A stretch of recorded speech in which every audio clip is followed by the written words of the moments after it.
Good morning. Maaga akong nagising to guys. 5 a.m. nagising ako para at least matapos ko yung mga labahin ko kasi 2 araw na siya nakababad. Kasi si baby talaga hindi magpahiga, hindi siya magpahiga. Ang hirap talaga niyang tapos mabigat pa. Sakit-sakit ng balikat ko. Yan na, naglaba ako. Bilis na ako naglaba guys. Binanawan ko na siya. Bilis na ako nagmano kasi maya si baby kasi nagigising. Tapos palidihin ko siya. Tapos alam mo yun, siyempre may electric fan, may ceiling fan. Di, nagpasa pa ako niyan. Tapos bilis talaga ako guys. Grabe. Ganyan talaga pag nanay ka na. Hindi mo naisipin yung pagod mo, yung antok mo. Basta lang matapos mo yung trabaho mo. Kasi hindi lang naman maglalaba mo. Saing ka pa, magluluto, kakain pa ako. Kasi breastfeed ako. Yan na guys. Dami kong labahin. Mas bilis lang talaga para at least tapos na. Sampay na ako. Sinampay ko na lahat. Tapos si baby, umiiyak na yan. Kasi yung partner ko naman natutulog. Noong oras na siya umuwi, mga alas 11 ng gabi na siya umuwi guys. So, kaya ako talaga sa baby. Ako laging nakapantay sa kanya. Yun na, binilisan ko na lang. Para at least, syempre mainit naman. Maya-maya niya mainit naman. Madali siya matuyo. Basta importante, nasampay ko na lang lahat. Guys, grabe talaga ang struggle ng isang nanay guys. Iniisip ko pa lang, Diyos ko, buong araw ganito, ang daming gagawin. Siyempre nanay ka na, 2 anak ko, yung baby girl ko, bago lang siyang 2 years old, noong January. Tapos baby boy, 4 months siya, 5 months siya, ngayon February 20. So, ilan yan yung pagitan nila. 1 year lang yung pagitan nila. Talagang kaya nahihirapan ako guys. Kasi ako lang mag-isa. Buti na lang minsan si baby girl doon sa mamalan niya. Sa mama ng partner ko. Doon siya naman lagi guys. Doon siya matutulog. Ganyan. Namatayan siya ng mother-in-law ko. Tapos pag gising naman ni baby girl sa morning, punta naman siya dito. Maya naman siya pumupunta kasi first gate kami, sa susunod na gate bahay naman lang na mamalan niya. So kaya araw naman siya pupunta dito sa bahay. Kaya nga lang nalaro niya si kapatid niya, si baby brother niya. Naku, ang gulo-gulo. Grabe, as in guys, for sure relate kayo. Hirap talaga, pero kinakaya ko naman. Siyempre nanay na ako, wala magagawa guys. Or else naman kung hindi ko gagawin, o sinong gagawa, diba? Alam, kuha pa kami ng katulong. Wala na nga kaming pambili ng gatas. Nahirapan na, kaya tiis-tiis lang muna, diba? Ganyan naman talaga eh.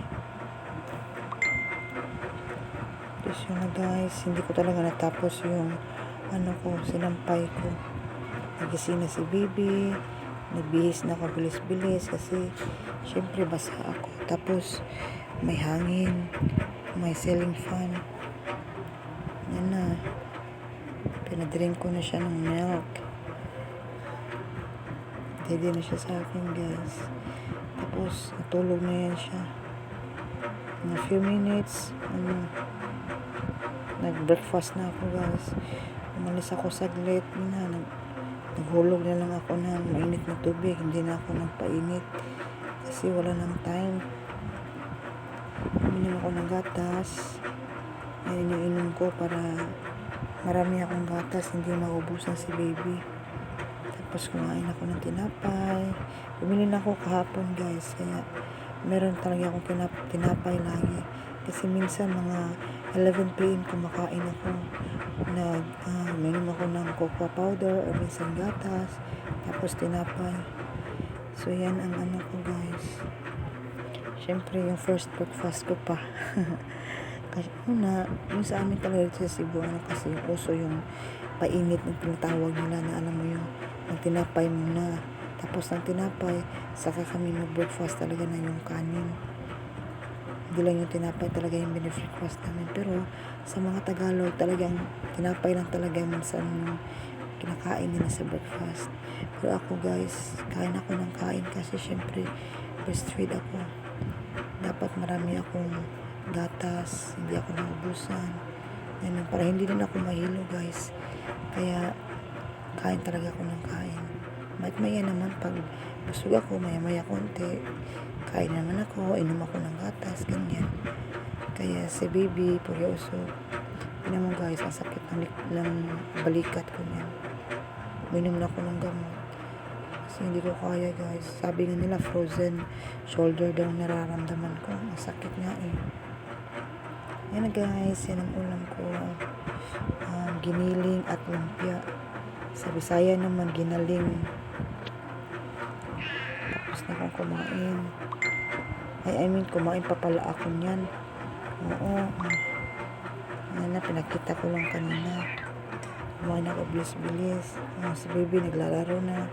Kanina pa yan gising guys. Tapos dumating si baby girl. Bagong gising. Tapos kumain siya. Binigyan ko siya ng tinapay. Gusto niya yung mga chocolate. Gusto niya yung matamis. Saya-saya niya pag ganyan. Tapos lalaro na siya. Gusto niya laruin niya yan guys. Gusto niya siya, nakahiga siya ganyan. Gusto niya abutin pero hindi pa niya maabot. Tapos bawal si baby naman nandoon, naglalaro sa higaan niya. Ako naman nagtutupi. Kami kong tupi, grabe, walang oras lagi. Hindi na ako naubusan ng tupiin guys. Talagang araw-araw meron kasi araw-araw din ako naglalaba. Minsan na ako maglaba ng every 2 days. Kasi alam mo naman pag may baby ka, may bata ka, di ba? Lagi mo siyang binibihisan. Para at least hindi siya papawisan. Marami akong labahin araw-araw. Hindi naubusan talaga. Pero at least laban lang. Ganyan naman talaga, di ba? Siyempre, nirelate niyo naman yung ginagawa ko.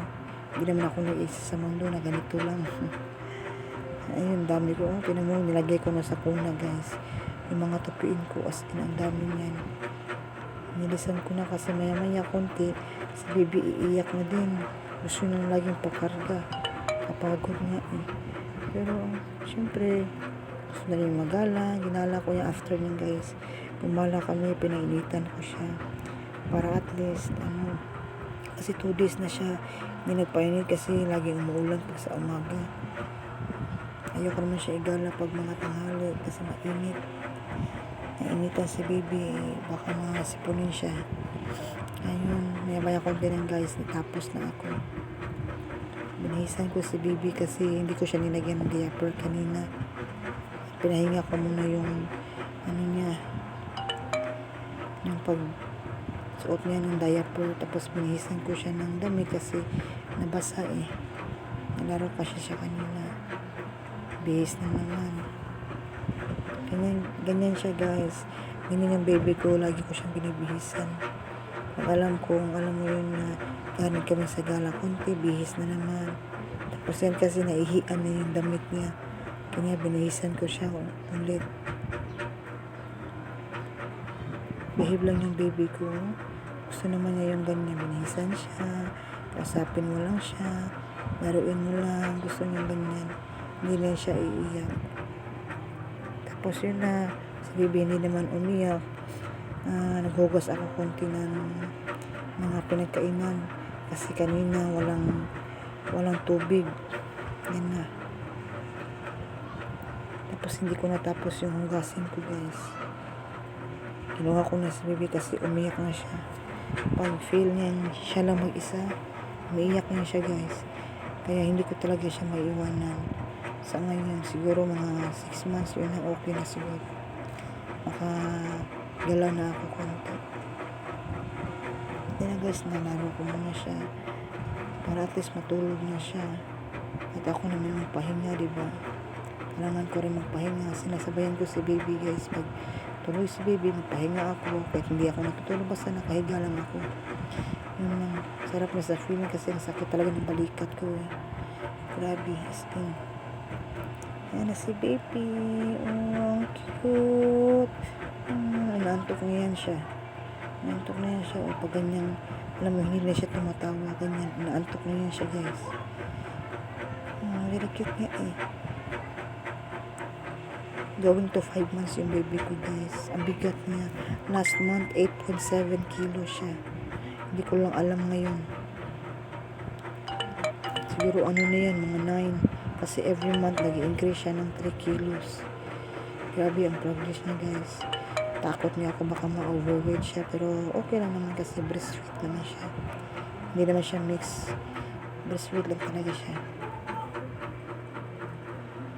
Kasi si Bella kasi, yung baby girl ko, uminom yun ng gatas. Kaya si baby boy naman breastfeed. Yan na love kami. Konti. Kasi naantok na yan. Pag naantok na yan, guys, iyak ko yan. Sinama ang basa ko, guys. Kaya syempre, nahugas ako ng plato. Basa ako konti. Ayan, nalaro ko siya. Gusto niya tumitingin sa camera, guys. Tingnan mo. Ang cute. Yun na, nag-drink siya ng milk sa akin. Nagdidi ko na siya, guys. Tulog na yan maya-maya. Naantok kasi niyan. Ilang oras na din kasi hindi pa siya natulog ulit. Yung mga baby talaga, pag 1 month to mga 5 to 6, ganyan. Lagi lang siyang tulog. Pero kakain ng baby ko pagising, gusto talaga niya magpakarga, kaya kinakarga ko siya, guys. Wala talaga ako magawang maraming gawain sa bahay. Naintindihan man ako ng partner ko kasi anong magagawa ko ngayon. Lalo pat ngayon na may nainda akong sakit sa balikat ko, grabe. Sana mawala na to para at least may time ako araw-araw sa mga anak ko makipaglaro. Yung si baby girl nandoon sa mamalan niya. Tulog siguro yun kasi mga alas 12 na. Matutulog niya siya, guys, pag sa mga tanghali. After niyang kumain, ganyan kasi nakapagod na kasi siya maglalaro.